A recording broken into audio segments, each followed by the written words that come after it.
பரத்துக்கேறும் படிகள் போலவே என் பாதை தோன்ற பண்ணும் ஐயா எங்கள் தேவனே.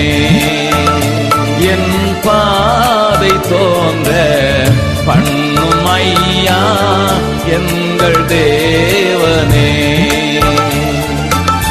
கிருபையாக நீர் எனக்கு தருவதெல்லாம் உமதண்டை அருமையாக என்னை சேர்க்கும் அன்பின் தூதன் ஆக செய்யும் தேவனே.